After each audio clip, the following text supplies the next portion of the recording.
ጽፋለች።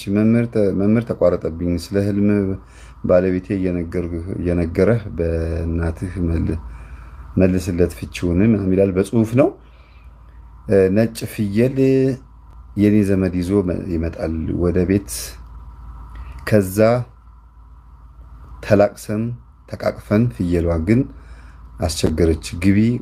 ግቢ ውስጥም ኪችን ገብታ እቃውን ትደፋፋለች። ባለቤቴ ይዟት ከኪችን ሲወጣ ጨጓሯ ይወጣል። በአፏ ቀይ ሳትሞት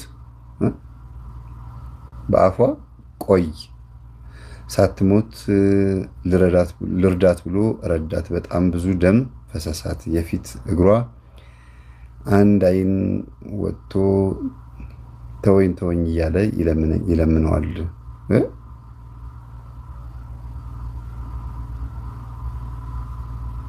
አንድ አይን ወጥቶ የፍየሉ አይን ነው። ይሄ ደግሞ የሚገርም ነው። አኒሜሽን ነገር ሆነ። ይለምነዋል። ባለቤቴን ግን አልተውህም በመብርሃን ይዣሃለው ይለዋል። ግን ባለቤቴ መጀመሪያ ላይ ህፃን ልጅ አቅፎ ከፎቅ ነው የወረደው። ልጃችን ናት ያቀፋት ህፃን። ከዛ ባነነ ይላል። ትንሽ ግራ የሚያጋባ ነገር ነው። ራሱ ቢናገረው ጥሩ ነበረ። ግን ፍየል ጥሩ አይደለም። ፍየል በነገር ነው የምትመሰለው። ወደ ቤታችሁ አንድ የሆነ የሚያፋጅ እስከ ጓዳ ድረስ እስከ ኪችን ወይም ደግሞ እስከ ትዳራችሁ ድረስ የሚገባ መንፈስ ይገባል። እሱም የዝሙት ወይም የሴሰኝነት መንፈስ ይሆናል። ጨጓሯ መዘርገፉ እንግዲህ የፍየሏ ይሁን የምኑ በደንብ አልተገለጸም። ግን የፍየሏ ጨጓራ ከሆነ የተዘረገፈው ያ ወደ ቤታችሁ የገባው መንፈሱ ያደረበት ወይም ደግሞ ችግሩ ጉዳዩ በደንብ የምታውቁት ነገር ውስጡን የምታውቁት ሰው ይሆናል። ወይ እሱ የድሮ ጓደኛ ወይም እሱን የምታውቀው ሴት ወይ አንቺን የሚያውቅሽ ወንድ ሊሆን ይችላል። ብቻ ዞሮ ዞሮ ወደ ኪችን መግባቱ ትዳርን የሚበታት። ኪችን ማለት ብዙ ጊዜ ትዳር ነው፣ የእህል ውሃ ጉዳይ ነው። አብራችሁ ሁለታችሁም ሰርታችሁ መታችሁ የምትሰሩት የምትበሉት የአንድ ገበታ ላይ የምትቀርቡበት ቦታ ስለሆነ በትዳር ነው የሚመሰለው። ብዙ ጊዜ ኪችን መተሳሰብም ይመሰላል። ስለዚህ በሁለታችሁ መካከል የሚገባ አንድ የሆነ ችግር አለ ማለት ነው። ክፉ ጸባይም ሊሆን ይችላል። ያ ነው። ግን ፍየል የኃጢአት ምሳሌ ናት። በሌላ በኩል ስታዩት ደግሞ በነገር ሁሉ የምትገባ በጣም ጥሩ ባልሆነ መንገድ የምትገለጽ ናት። ስለዚህ ደውሎ ባናገር ጥሩ ነበረ። ምንም ማድረግ አይቻልም። ይሄን ይመስላል። ደውሉ።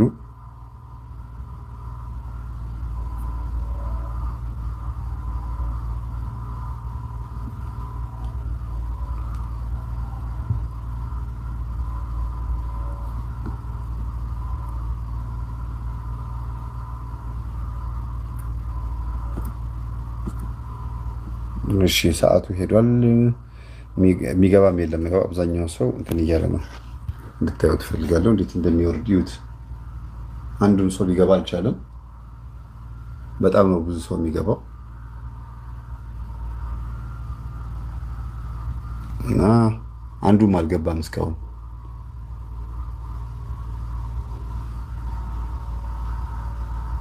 አንድ ሰው ላናገርና ልዝጋው አይደለ?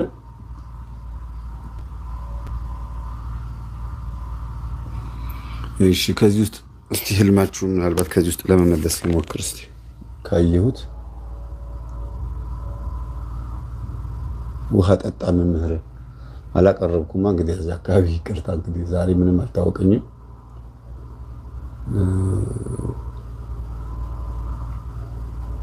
ያው ህልም አልጻፋችሁም። ቅድም ግን አንድ ህልም አይቼ ነበር። አይጥ አልጋ ላይ በህልሜ መምህር በህልሜ ለዝሙት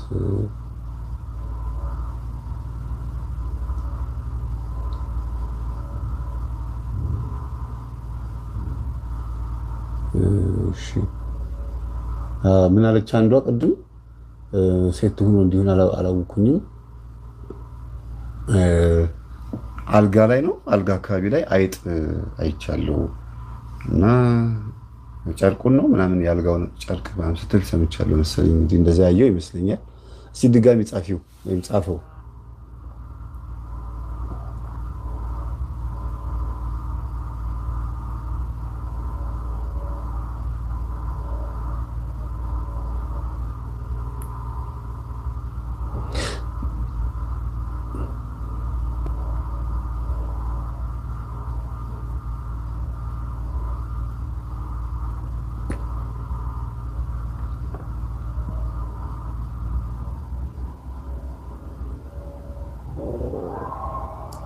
ከእጇ ላይ ነው ከእጄ ላይ ምህረት ተስፋ የምትባይ እሺ መምህር እኔ ያየሁት እኔም ጓደኛዬ ከእጄ ነው አይደል የሚለው ከእጄ እንጀራ ስበላና እኔም ስበላ ነው ከእጇ ነው ከእጄ ነው መሰለኝ ካንቺ እጅ ከሆነ ይቅርታ በደንብ አልተገለጸም አማርኛው ፊደሉ ተገልጿል ግን አማርኛው በደንብ አልተገለጸም ካንቺ እጅ ከሆነ ሁለታችሁ የምትበሉት አብራችሁ የምትሰሩት የሆነ ጥሩ ስራ አለ ጥሩ ኑሮ ጥሩ እንጀራ አለ ከሷ እጅ የምትበይ ከሆነ ግን እህል ውሃሽ እሷ ጋር ነው ያለው እህል ውሃሽ እሷ አካባቢ የምትሰራው ስራ ቦታ ላይ ነው ያለውና የመጣውን ቻንስ ተጠቀሚበት ማለት ነው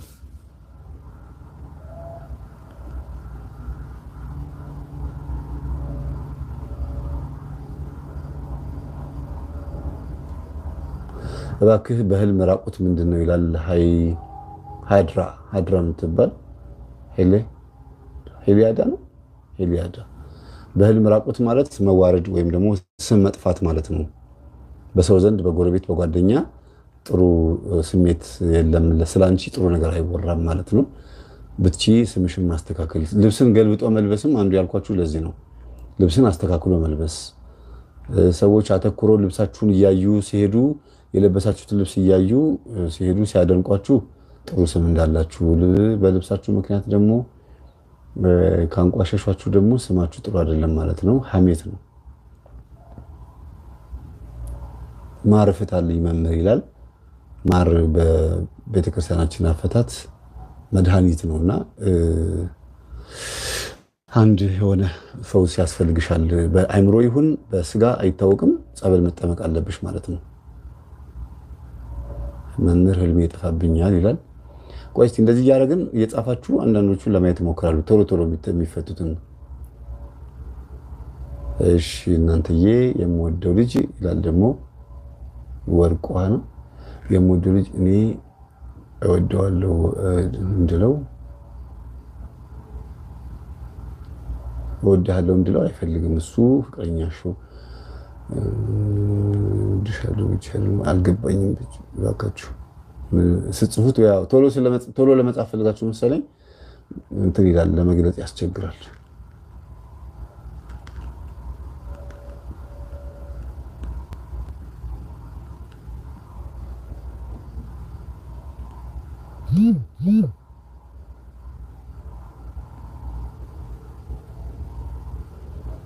በቃ እንግዲህ ያው